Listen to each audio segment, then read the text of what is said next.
ในวันนี้ที่เรานั้นต้องจากกันดังความฝันที่เรานั้นต้องจากไกลอยากส่งยิ้มด้วยน้ำตาบอกลากับคำว่าเพื่อจากวันนี้เราต้องไกลห่างกันฝากความหา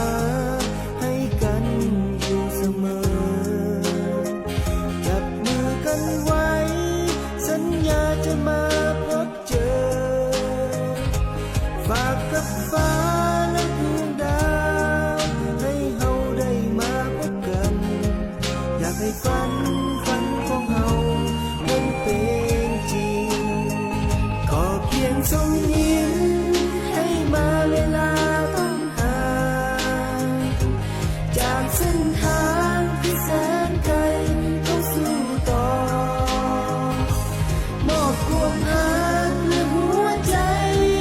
ให้กันเก็บไว้อย่างนี้เก็บเป็นความทรงจำที่ดีตลอดไปหากวันนี้ที่เรานั้นต้องจากลาอย่าห่วงเลยนะว่าเรานั้นจะทิ้งกันตราบใดฟ้าและตะวันนั้นยังให้แสงสว่างสร้างความหวังความตั้งใจให้เป็นจริง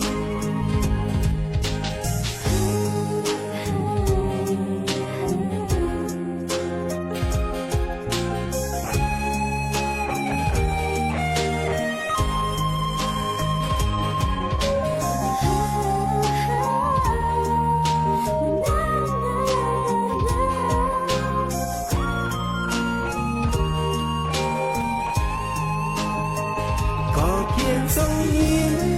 ให้มาเวลาต้องห่างจากเส้นทางที่แสนไกลต้องสู้ต่อมอบความรักและหัวใจให้กันเก็บไว้อย่างนี้เก็บเป็นความทรงจำที่ดีตลอดไปก็เพียงส่งยิ้มให้มาเวลาต้องห่างจากเส้นทางที่แสนไกลต้องสู้ต่อมอบความรักและหัวใจให้กันเก็บไว้อย่างนี้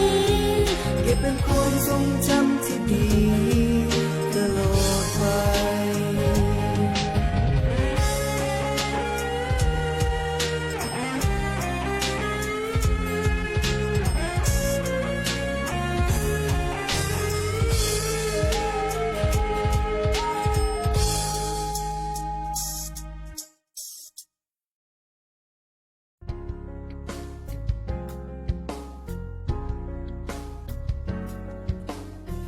ฉันยังจำเรื่องดีตอนที่เรานั้นผ่านเรื่องเลวร้ายด้วยกันนึกถึงตอนที่เรียนแล้วเราทะเลาะกัน ฉันยังจำไม่จางโอ้เพื่อนเอ้ยไปอยู่ไหนช่วยส่งข้อความมาทีได้ไหมมันอาจจะเป็นวันสุดท้ายที่มึงและกูบอกว่าสายคำว่าเพื่อนมันอยู่ในใจไม่ว่าจะดีหรือร้ายขอบคุณที่ร่วมสร้างกันมาไม่ว่าจะไกลแค่ไหนก็คิดถึงตลอดก็ยังคิดถึงนานๆวอวอวอนึกถึงตอนที่อยู่ประถมตอนที่ยังจีบสาวไม่เป็นก็มีเพื่อนมาสอนผม อยู่ด้วยแล้วสุขใจไม่อยากให้มึงไปไหน ตอนที่กูนั้นเหงาก็มีมึงข้างกายผ่านร้อนมาด้วยกันผ่านหนาวมาด้วยกัน เสียงหัวเราะและรอยยิ้มมันอยู่ในความทรงจำเพลงนี้กูอยากให้มึงได้ฟัง ถึงมันจะไม่ค่อยดัง แต่กูนั่งเขียนสุดกำลัง โอ้จบปีนี้จะไปต่อไหนโนไปถึงฝันอันที่วาดไว้โอ้ไม่ได้เจอมันจะขาดใจโนปีนี้ปีสุดท้ายของมึงและกู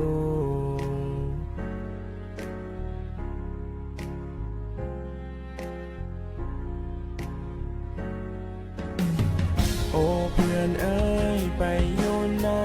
ช่วยส่งข้อความมาทีได้ไหม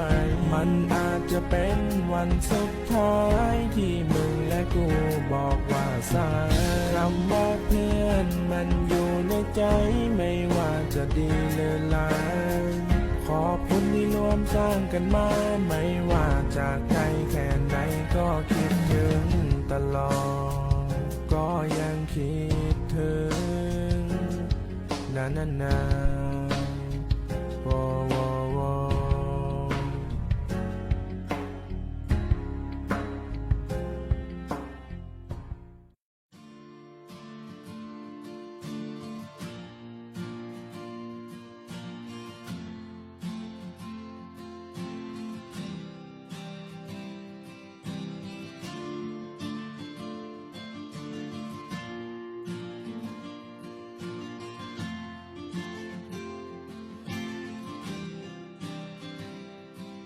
คำว่าเพื่อนนั้นยิ่งใหญ่มึงก็หูดีแก่ใจเวลาให้ผิดพลาดพลั้งมึงก็ควรจะให้อภัยมึงบ่ควรจะทิมจะตัดขาดเป็นไปบ่ได้ให้มึงจื้อเอาไว้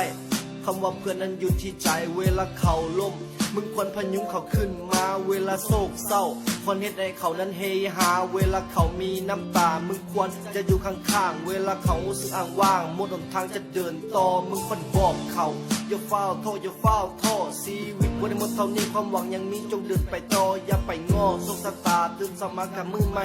อยากเห็นอย่างการเฮ็ดโลดมันบ่มีคำว่าสายชีวิตมันเกิดมาจากมือมันต้องไม่ตายถ้ามือใดมึงรู้สึกโศกเศร้าและเดียวดายอยากให้หูมึงยังมีเพื่อนที่จะซอยมึงได้เพราะคำว่าเพื่อนนั้นสำคัญและมันมีความหมาย